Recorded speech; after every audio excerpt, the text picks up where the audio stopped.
última vez que habíamos estado acá conversando con Alberto Mayol era sobre su libro El abismo existencial de Occidente, pero ahora vamos a hablar de otra cosa. Vamos a hablar de la encuesta CACEN. Alberto Mayol, ustedes lo conocen, sociólogo, analista, académico de la Universidad de Santiago de Chile, escritor, tiene un montón de libros, y publicó una columna sobre la encuesta CACEN que es un derrumbe para todo el discurso oficial. Alberto, ¿cómo estás? ¿Qué tal? Hola, ¿Cómo ¿qué estás, tal? Tomás? Oye, partamos por esto, porque resulta que hubo abrazos, chaya, fuegos artificiales casi en Chile, porque Chile logró, yo creo que un récord Guinness. Más o menos. Sí. O sea, en ninguna parte del mundo, en 2 años, la pobreza baja en un 42% aproximadamente. Eso es una cosa espectacular. Y no sé, tendrán que venir los chinos, cualquiera, hasta los países nórdicos para ver cómo Chile lo logró. Entonces, pero tú dices, esto no es tan así. No pero, es así. Pero las cifras son las cifras. Disminuyó la pobreza Bueno, en claro, eso. a ver, las cifras son las cifras, pero justamente, a ver, Sin suspiro, Alberto. los cantos de sirena son cantos de sirena. ¿No ¿Es un más? canto de sirena? Claro, sin duda. O sea, si fuera así, siendo modesto, entonces significa que en máximo 7, 8 años, entonces se habría terminado la pobreza en Chile. Entonces, uno dice, bueno, pero ¿cuáles son los indicadores que cualquier especialista en el mundo diría que tienen que mejorar para que se acabe la pobreza? Tiene que mejorar el empleo, tiene que mejorar la capacitación, la productividad y tiene que mejorar la educación. Esas 4 dimensiones están mal en Chile, están peor y por tanto es impensado. Y hay explicaciones obvias para explicar por qué se movió así y no son estructurales.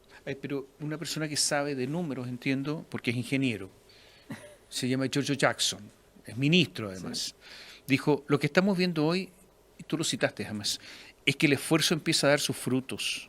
Gracias a una gestión responsable y el buen manejo de la política macroeconómica en conjunto con el Banco Central, el Congreso, las acciones de la sociedad civil, las empresas, logramos consolidar la recuperación respecto a la inflación y al mismo tiempo retomamos la senda de disminución de la pobreza, llegando a niveles históricos, etcétera, etcétera. A ver, expliquémoslo. ¿Le das el punto, no? No, a ver, a ver, tenemos los retiros de la AFP. En este proceso. En estos mismos años que están midiendo, tenemos los retiros de la AFP. 50.000 millones de dólares repartidos, entregados a los hogares, directamente. O sea, plata en efectivo. Ese dinero que entró a los hogares, ¿qué es lo que pasa con eso? Bueno, naturalmente, los apoyos estatales, el presupuesto de la nación son entre 60 y 80 mil millones de dólares al año. 84.000 aproximadamente. 80.000, depende. Aumentando los últimos tiempos, pero los años anteriores han sido más bajos. Sí. Ya, pero 80.000. De ese presupuesto de la nación, en transferencias directas, naturalmente, no es el grueso del presupuesto. El grueso del presupuesto son el presupuesto de salud, de pensiones, de educación, qué sé yo. Eso es el grueso del presupuesto. Si yo de pronto le inyecto al país 50.000 millones de dólares en retiros de fondos de pensiones que llegan directo a los hogares, le inyecto además, porque aquí pasó algo que es muy importante, que para parar los retiros, el gobierno de Sebastián Piñera dijo, voy a entrar con bonos, y lo que ocurrió finalmente fueron retiros y bonos. Entonces sumamos 80.000 millones de dólares en dinero que se entregó directo a los hogares. Algunos eran ahorros previsionales y algunos eran bonos. Adivina qué va a pasar. Esos hogares van a tener más dinero. Y muchos de esos hogares van a salir de la pobreza. Alberto, perdona que te haga la pregunta de forma tan brutal. No sé si hay otro país en el mundo que haya traspasado directamente al bolsillo de sus ciudadanos, de sus habitantes, un presupuesto completo directo al bolsillo. No sé si hay algún otro país en el mundo. Entonces, esto fue un récord absoluto. Claro. Pero ese récord tiene una explicación que además no ocurre, no es técnica, es política. Pero además otra cosa. Puede ser que yo esté equivocado. Dicen la plata de la AFP es suya, ¿no es cierto? Eso es lo que están diciendo. Sí. Bueno, si eso es así, yo saco mi plata que es mía y la pongo aquí en el bolsillo, es la misma plata, es la mía, soy más rico. Porque eso es lo que sostienen, ¿no? Esa es la tesis. Sí, Esa es la tesis. Soy más rico.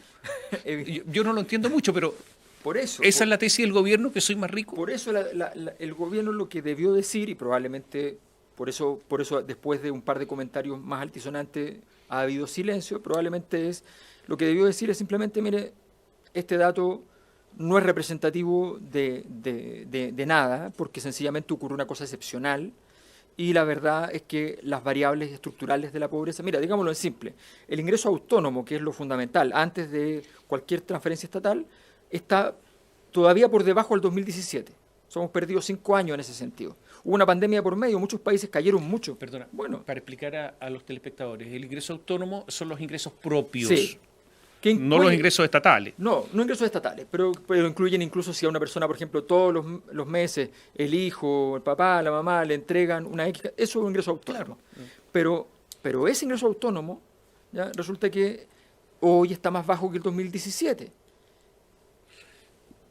O sea, lo que tú estás diciendo es que esto es por una sola vez, que la pobreza va a aumentar porque fue por una sola vez y que después nos vamos a encontrar con la triste realidad. O que la ciudadanía va a exigir que hayan bonos y más bonos y más bonos. ¿Con que qué el plata? siste- 50.000 millones de dólares. ¿Y con qué plata? Entonces vas a tener o sea, el problema político de cantar a coro, ¿ya? En una especie de obra griega, que normalmente se llaman tragedias, cuando tú empiezas a cantar a coro que las loas al presente, al futuro, al destino, y resulta que no. Pero, a ver, ¿mintieron? ¿Engañaron? Yo no sé si fue una mala lectura, que creyeron que el dato... ¿Es muy difícil de leer? Bueno, supongo que no, pero yo me imagino que en la desesperación de la política a veces pasa que ¿La qué? la desesperación en la actividad política es una mala consejera.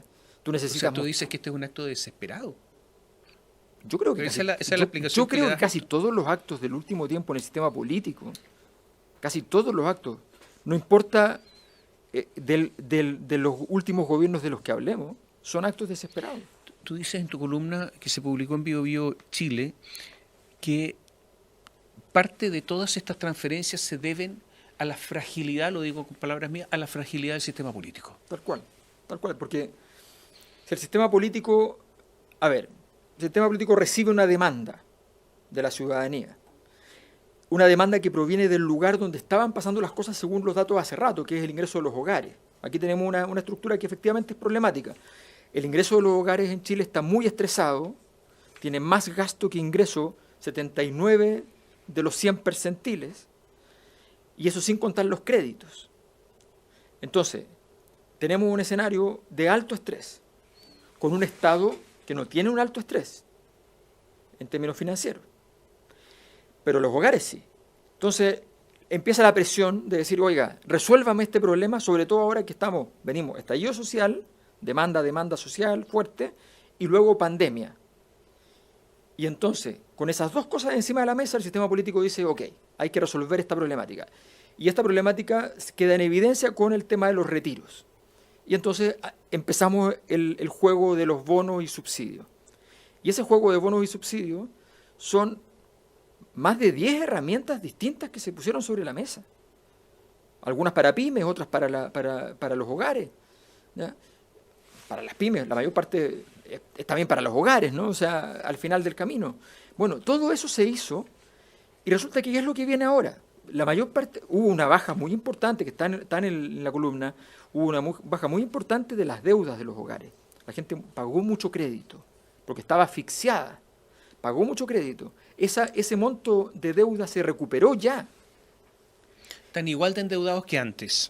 Pero con un agravante, que estamos ahora con más inflación y con una tasa más alta. Entonces, la misma persona, la misma deuda de antes no es igual hoy día. Es más difícil de administrar. Entonces, de verdad, venir a decir, entonces hemos bajado un 40% la pobreza, es que de verdad no, porque ¿qué va a pasar 2 años más? O sea, yo hago la sugerencia, lo digo en la columna, ¿por qué no hacemos una CACEN al año siguiente? O sea, este año partamos al tiro una. Comencemos inmediatamente a hacer una. Y el siguiente año, hagámosla cada un año para ir monitoreando bien este proceso, para entender qué es lo que está pasando. Y mejoremos la metodología, porque también dice que hay mejoras en la pobreza multidimensional. Así es. Perdón, pero tenemos una crisis en educación de ausentismo y de deserción escolar. ¿Tú no le crees a la encuesta? No, yo lo que digo es que hay que, o sea, si cuando una encuesta, las encuestas dicen lo que dicen, y la encuesta que hacen es una encuesta que tiene metodológicamente en términos de la salida a terreno y todo eso es excelente, pero ¿de verdad vamos a estar en estas negociaciones donde siempre el número tiene que estar maquillado? O sea, el número maquilla una realidad que no es así. Alberto, tú dices, una celebración de estos resultados es un error intelectual y político, o una impostura intelectual y política, subes un escalón. Y terminas la frase subiendo un último escalón. Dices, o sencillamente una inmoralidad. Por supuesto. Es un error intelectual porque un examen mínimo señala que en simple estamos bajo 2017, que ha pasado mucho tiempo y estamos bajo, que esto representa 2022, son 5 años, y tenemos un error político porque no puede, o sea, porque este error, el error del oasis de Sebastián Piñera, el error del ministro del ministro de Sebastián Piñera que dijo que era un buen momento para comprar las flores y qué sé yo, porque los precios, todos esos errores, todo lo que hablamos en su momento de salir a celebrar cosas que no son sustantivas, no son estructurales, y estamos hablando de eso. Entonces, políticamente es un gran error, intelectualmente es un gran error, porque en un año más, en 6 meses más, en 3 meses más, porque hoy los hogares ya están igual de presionados que antes. Entonces tú estás diciendo hoy una cosa que ocurrió en el pasado, que ya no es cierta y que molesta en tu caso, donde dicen, es que usted ya no es pobre, lo declaraste no pobre. Era como esa época en que pusimos la pensión mínima, 6.000 pesos por encima de la línea de pobreza. Entonces sacaste de la pobreza por 6.000 pesos, ¿ya?, a los ancianos. A ver, perdón, eso es impostura, ¿no? O sea, es empezar a venir a decir, a construir un personaje de lo que somos, de lo que hemos logrado. Y eso en política es una inmoralidad, porque estamos hablando de las cosas más serias en un país como la pobreza. Alberto, vamos a hacer un pequeño alto y te voy a dejar una pregunta planteada. Salió la encuesta CEP del Centro de Estudios Públicos. Te quiero preguntar, después de esto, ¿cuál es el destino del gobierno? ¿Por qué el gobierno, que uno diría, los gobiernos exitistas son más bien los de derecha, que están acostumbrados al marketing, ¿por qué este gobierno celebra esto cuando lo que tú dices para varias personas es evidente? ¿Qué es lo que está pasando y cuál es el destino del gobierno con esta encuesta que hacemos? Volvemos en un instante. Conversamos con Alberto Mayol, dejamos algunas preguntas planteadas antes de ir a la pausa. Alberto, tú dices en realidad que la pobreza disminuye en forma transitoria, que va a volver a aumentar porque simplemente fueron inyecciones de recursos y esas inyecciones no se pueden mantener en el tiempo. ¿Pero qué va a pasar entonces con el gobierno? Porque un gobierno que tiene un horizonte económico malo es un gobierno que tiende a complicarse si ya está complicado. Digo esto porque, mira, el movimiento portuario ha disminuido en un 50%. Seguimos cuarto, quinto mes en recesión o con crecimiento negativo. El país se está contrayendo. Ha disminuido el ahorro, ha disminuido la inversión. Tenemos problemas enormes en recaudación tributaria. La recaudación tributaria ha disminuido de acuerdo a la ley de presupuesto. Requiere que el Estado se endeude más allá de lo que se había previsto. En fin, todas las cifras son malas. Mientras tenemos un problema de gobierno con todo lo que está ocurriendo con las fundaciones, un problema más bien político, ético. ¿Qué futuro le ves? A ver, el estallido social significa una sola cosa. Es un infarto. Es un estallido social, rotura de tejidos, un infarto masivo. Después de un infarto masivo, el médico que trata al cuerpo enfermo no tiene derecho a equivocarse. La enfermera, no el médico, la enfermera que le lleva el desayuno al enfermo no tiene derecho a equivocarse. Cualquier cosa le puede hacer mal a una persona que llegó a un momento límite. Eso vale lo mismo para los países. Lo que pasa es que nunca nos enteramos cuándo el país se murió. Entonces, hoy día, el gran desafío del sistema político, no solo del gobierno, fundamentalmente del gobierno, en un país presidencialista con el poder ejecutivo fuerte, donde el presidente tiene que cambiar la tesis de que tiene que salir con menos poder y va a tener que salir con más poder si quiere liderar este proceso. Bueno, este cuerpo enfermo requiere un tratamiento estratégico. Esto no es una enfermedad, es un conjunto de enfermedades que se juntaron y explotaron en conjunto. Y entonces tienes que saber cómo tratar cada una sin empeorar la otra. No es nada fácil. Entonces, el destino de este gobierno está asociado a la magnitud de la problemática. Está lleno de políticas públicas que detectaron un problema, establecieron una solución, pero cuando hay una crisis política, la posibilidad de juntar la solución con el problema es casi cero. Porque no hay confianza, no hay legitimidad, porque todos se tiran, porque además todos quieren llegar lo más arriba posible, porque los de arriba bajaron, entonces cualquiera puede subir, porque el mensaje que estás dando es que hacer política es sencillo, y porque la política pública no le importa a nadie, le importan las comunicaciones, le importan los videos, le importan esas cosas. Entonces tienes un problema de gran magnitud. La pregunta es simple: ¿con qué herramientas de gran tamaño el gobierno en primer lugar, el sistema político en segundo lugar, en tercer lugar el mundo empresarial, con qué herramientas de gran tamaño vas a funcionar para resolver esta problemática? Si a mí me muestran las herramientas que hay, el Consejo Constitucional, ¿ya?, los centros de estudios existentes, si me muestran las herramientas, yo te digo, esas herramientas no dan para sanar este cuerpo enfermo. Perdón, ¿tu pronóstico es? Mi pronóstico es que si nosotros no tenemos una estrategia ahora que va a impactar rápidamente en 6, 8 meses para este gobierno y que va a ser importante para el siguiente gobierno, que el siguiente gobierno la va a tomar porque es un buen trabajo, si no tenemos una estrategia ahora, sencillamente vamos a tener que escribir el libro que se llama ¿Cuándo se jodió Chile? ¿Tú crees que estamos a punto de eso? Sí, claro, no tengo ninguna duda. Pero si venimos de 2011, en ENADE, el 2011 se llamó terremoto social. Así ¿Qué fue el 2019 entonces? Un cataclismo. ¿Tiene el gobierno capacidades para adoptar políticas, tener las herramientas necesarias para salir de esto? Si proyectamos lo que se ha hecho, no ha tenido las capacidades. ¿Tú crees que tiene capacidades? Mi sensación es que no. Ya, pero entonces no hay nada que hacer. Tampoco lo veo en este momento en la oposición. Está bien, pero quien gobierna hoy día no es la oposición, es el gobierno. Sí. Ellos son los que están a cargo. ¿No tienen capacidades? En este momento no han mostrado ninguna de las capacidades que se requieren, y asumo que por tanto asumo que han jugado el partido con todo lo que tienen para afrontar la magnitud del desafío que tienen por delante.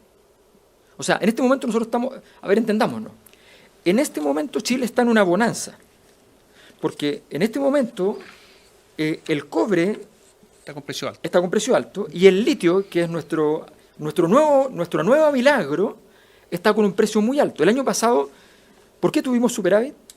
Por el litio. Por el litio. O sea, una variable que no estaba en los libros... Perdón, y por la ley de presupuesto de Piñera.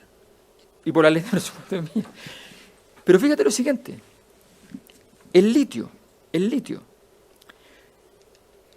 Resulta que no estaba en los libros de nadie el precio que adquirió el año pasado. Así es. Ni en las empresas que proyectan, ni en el gobierno, nadie sabía.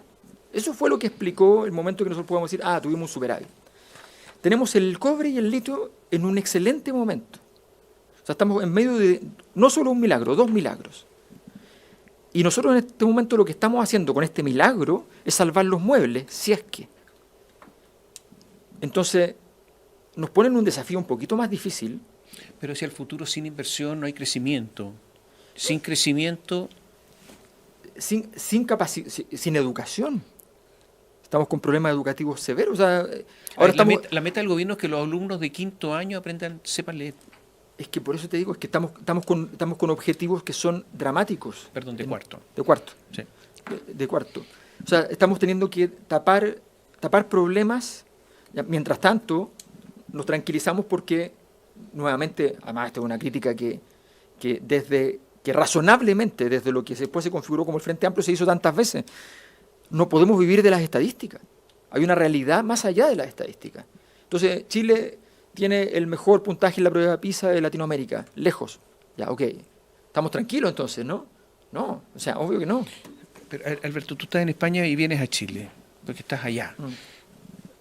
¿Has hablado con gente de gobierno? ¿Te han pedido opinión? Autoridades, no. Autoridades, Ninguna. no. No, he hablado con gente del gobierno, que está en el gobierno, pero de autoridades no he tenido... Tuve reuniones con ministros en el gobierno de Sebastián Piñera, tuve reuniones con ministros solicitadas por ellos, con ministros en el gobierno de Michelle Bachelet, y no he tenido reuniones con ministros en este gobierno. Si tú fueras Boris, ¿qué harías? A ver, tú necesitas, primero, un trabajo técnico, estratégico, técnico y político juntos, no separados. O sea, aquí lo técnico, lo político y lo comunicacional tienen que estar en sintonía. Ese trabajo técnico, político y comunicacional es un trabajo que tiene que hacerse con otros sectores políticos y tiene que hacerse con organismos técnicos. Te pongo un ejemplo. El Fondo Monetario Internacional. Si el día 1 el presidente Boric, o incluso antes de asumir, ¿ya?, de vacaciones, va y oficiosamente se reúne con el Fondo Monetario Internacional y le dice, mire, yo tengo un problema y usted tiene un problema. Usted tiene como el caso ejemplar, Chile. Y el caso ejemplar está en problemas. Y llegamos a un estallido que a alguien podría ocurrírsele que tuvo que ver con las políticas que usted nos recomendó. Y yo tengo un problema. Yo ahora tengo que hacer una transformación económica, social, política, para que el camino al desarrollo que Chile emprendió tenga sentido. Si usted me ayuda técnicamente, me ayuda políticamente, me ayuda económicamente, es posible que mañana yo diga, los 30 años sirvieron para construir los pilares con los cuales ahora construimos el desarrollo, y usted está dispuesto entonces a producir las variables que quedaron rezagadas en este proceso anterior. Ese negocio, Argentina va al Fondo Monetario a vender proyectos bastante más pedestres. ¿Ya? Salvemos los muebles y no le voy a pagar, asumámoslo. No es tener un plan. ¿Este gobierno tiene plan? ¿Qué sabes tú? O sea, yo veo lo que leo. ¿Y hay plan? Yo veo una lista de temas, una lista de supermercado de temas. El gobierno perdió 2 elecciones muy importantes. El plebiscito de salida, el Consejo Constitucional. Fueron masazos, ¿no es cierto? Hoy día en las encuestas no está bien el gobierno. No. ¿Tiene espacio político? Solo no. No tiene espacio político. Y tú dices, bueno, un plan político, técnico, económico y comunicacional. ¿Pero acaso no hay un problema también cultural, el cambio cultural en Chile que no se ha tomado en consideración? Por supuesto, por supuesto. ¿Y quién lo toma en consideración? Por supuesto. Como un elemento más. No, es que basal a todos esos elementos, un elemento determinante son las condiciones en las cuales tú navegas en un proceso de cambio cultural y en las cuales tú anclas ese proceso con tu política de vanguardia. Aquí no se basta con decir, aquí todos los gobiernos han venido a decir, vamos a abrir la puerta al desarrollo. Entonces abren puertas, y nunca entramos a la habitación. Pero, Alberto, este gobierno, con todo lo que ha pasado, por ejemplo, en materia de fundaciones, más allá de las fundaciones, es un problema político, ético. O sea, yo empiezo a mirar, a ver, ¿qué ha pasado con todo esto? Bueno, resulta que con una especie de gotera se han ido yendo funcionarios de gobierno, de a poco. Entonces ya no están y van renunciando. Fíjate, Catalina Pérez está suspendida, pero Daniel Andrade se fue, el Seremi de Antofagasta se fue, el Seremi del Maule se fue, la subsecretaria de Vivienda se fue, la subsecretaria de Cultura se fue, se está estudiando la situación de la Seremi de Cultura de la región metropolitana y así sucesivamente. ¿Qué es esto? ¿Cuándo se para esto? ¿Es posible que un gobierno pueda armar un plan cuando se está produciendo esta erosión? Bueno, porque si no entiendes que esto estás supuestamente parando la hemorragia con hemorragia, ¿no? Porque en el fondo es eso, o sea, tú estás tratando de dilatar el proceso en el cual tú haces la transformación política interna que tienes que hacer. ¿Qué tiene que hacer el gobierno para de nuevo tener credibilidad? Para negociar, para adoptar políticas y tener credibilidad. ¿Qué tiene que hacer? Es un camino muy difícil. Lo que el gobierno tiene que hacer primero es tener un equipo que tenga un mínimo. Hoy día ninguna persona va a poder tapar los agujeros que el sistema político en general y el gobierno en particular tienen. Ninguna persona. Pero sí, por lo menos, no tener forados de legitimidad al interior. ¿Cambiarías, ministro? A ver, la crisis que tuvo es posible.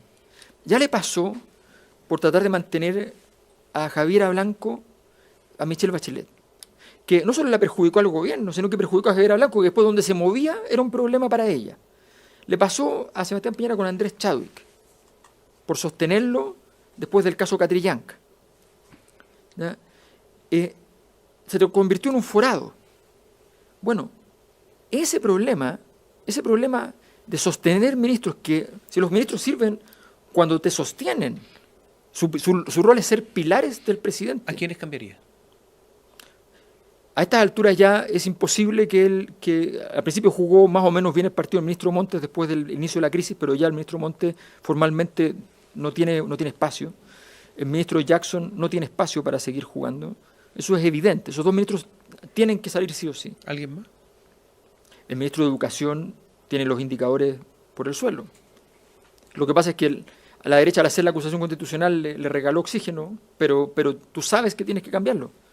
Lo sabes. O sea, creo que el presidente se acuesta en la noche pensando que efectivamente tendría que cambiarlo y tiene que tener una hipótesis al respecto. ¿Tiene futuro la reforma tributaria? ¿8.000 millones de dólares? No, el monto probablemente no tenga... Lo único que me parece bueno de la reforma tributaria es que esta lista de supermercados adquirió pesos, ¿ya? Entonces, cuando ya la carga muestra estimaciones, uno dice, bueno, por lo menos todos los jugadores que quieran jugar este juego van a decir, mira, ya, sí, podemos conversar porque ya no es una lista de supermercados donde todo vale lo mismo, sino que vamos a saber cuáles son las prioridades realmente. ¿Se viene la derecha en Chile, no? Yo creo que es prematuro, pero quiero decir que sé, porque lo he escuchado mucho, o sea, lo he escuchado siempre, que en el sistema político por izquierda todos dan por descontado eso. Yo digo que no, porque hace 2 años, no digo que sea obvio, porque hace 2 años un carabinero no podía salir a la calle con un uniforme para irse a su casa. Y hoy día son dioses. Pero eso no significa que hayan resuelto el problema. ¿Tú puedes que la izquierda se puede transformar en dioses? No, está muy difícil. No sé, te pregunto. Está muy difícil. Pero lo que te quiero algo decir más modesto, está bien. Que sean competitivos, ¿eso es? Claro, la izquierda que sea competitiva. A ver, lo que pasa es que la gran duda es qué pasa con la centroizquierda. Hoy día lo que pasó, si uno analiza los datos con un poquito de cuidado, es que la centroizquierda se convirtió en pendular. Quedó votada la tesis de Jackson de que destruir la centroizquierda alimenta a la izquierda. Lo logró, ¿no? Sí, pero resulta que no construyó la izquierda, construyó la derecha. No ganó nada. O sea, se fueron para allá. Se fueron para allá. Y quizás se fueron hasta republicanos. O sea, de eso estamos hablando. Así de equivocada era la tesis. Ya, pero si esto sigue igual, ¿viene la derecha? Sí, claro. Sin duda. Hay momentos en que la jefatura de campaña de un gobierno, de un partido político, está en la oposición. En este caso, la jefatura de campaña del gobierno, o sea, de la derecha, está en el gobierno. Caso Matei. Es que yo creo que ella no llega a la presidencia, no tiene... ¿Quién? ¿Matei? ¿No llega? No. Entonces Kast. U otro. Kast tiene muchas más posibilidades. Pero todavía tiene mucho rechazo y eso para presidente... En el plebiscito del 17 de diciembre, apruebo o rechazo. Estoy haciendo la encuesta recién ahora, pero hoy es claramente está claramente rechazado. Claramente. Ahora, lo que hay que mirar en la encuesta, por eso lo estoy haciendo, es básicamente mirar si todavía hay espacio para un giro al respecto. Esa es la pregunta. Porque ¿Depende de Kast el apruebo o rechazo? No. ¿De quién depende? Depende de magnitudes importantes de...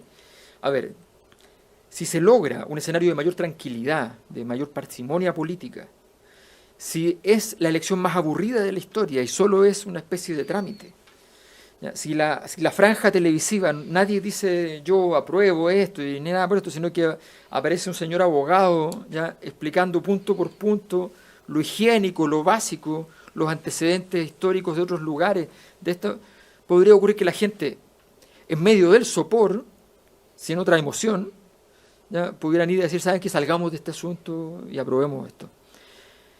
Pero seguimos sin ser capaces de salir del tiempo destituyente, estamos con el malestar social triunfante por todo lo alto, y entonces en esas condiciones es muy difícil que se logre, si es que esto se convierte en un tótem al cual habría que adorar y no se quiere adorar. El único camino para la prueba es la somnolencia, entonces. Sí, tal cual. Gracias, Alberto. Gracias.